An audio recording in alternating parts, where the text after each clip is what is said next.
a hot topic, literally and figuratively. Yeah. Fevers.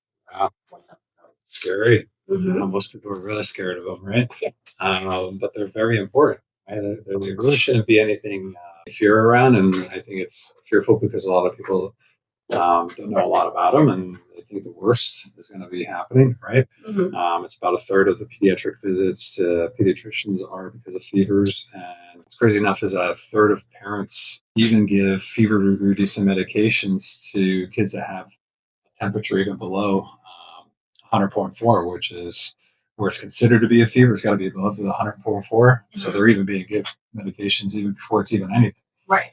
Fear around it, but maybe through this video, then people can understand a little bit more and be able to handle it better. Yeah.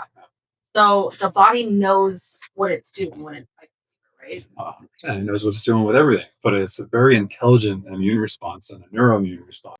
When the body, the immune system does perceive a bacteria or a virus in the body, where it's significant enough, it needs to call on the cavalry.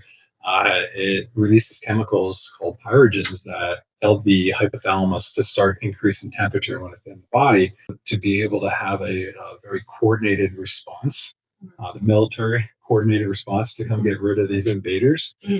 Because there is benefit with the fevers, because what they do is they slow down the replication of the bacteria or virus, and at the same time they speed up the infiltrate, the white blood cells. So they're really a very important defense mechanism that which then you shouldn't always lower them, because then that can prolong things and make it harder for the body to actually fight off viruses. Even though, yes, our kids may be uncomfortable and we want them to be comfortable, right? But there comes at a cost as well.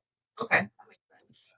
I've had some parents mention that anytime their kid gets sick, they spike a temperature, no matter what it is. Yeah. Why? Yeah. So things like that, where anytime they get a sick, bam, fever. If they never get a fever, they get just prolonged fevers that just go on for so long. Or if they get a fever that spikes really fast, many times that results in some kiddos getting febrile seizures. That's usually because it's a quick spike that the nervous system just gets overwhelmed with. These are all signs that that nervous system is interfered with, because it's not able to help the immune system coordinate a very good coordinated response. It's just very all over the board, whether they responding too much too quick or not enough.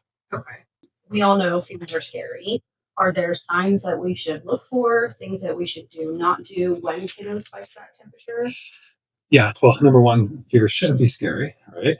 But the times to have concern and bring them for medical attention is whether they're under 3 months old and they have a fever. If they're between 3 months and 6 months old and they have 102.2 or over fever, anything greater than that, or if they have over that 102.2 for over 2 days and they're over 6 months. So those are times to seek out medical attention. If they're extremely lethargic too, like other than just being tired, if they have difficulty breathing, if they have severe headaches, along with severe neck stiffness and discomfort, and they're refusing to drink any water, stay hydrated. So if they have any rashes that don't go away if you just press on them.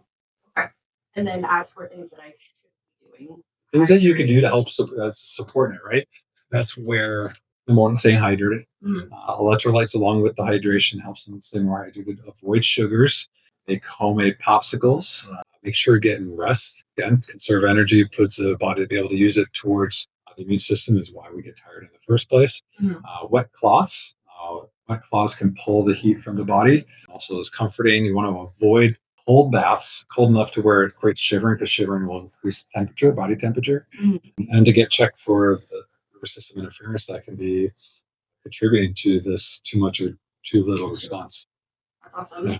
And then if they've already been checked, is it okay if they spike that temperature to bring them in? This is what I tell all our practice members. Time to get like an additional boost to help support the body is signs of like starting to get sick. If you're sick, if you have a fever, like it just, again, it helps calming that nervous system. Removing that interference only helps the nervous system function more efficiently, which then allows the immune system to function more efficiently and allows the individual to get through and fight off that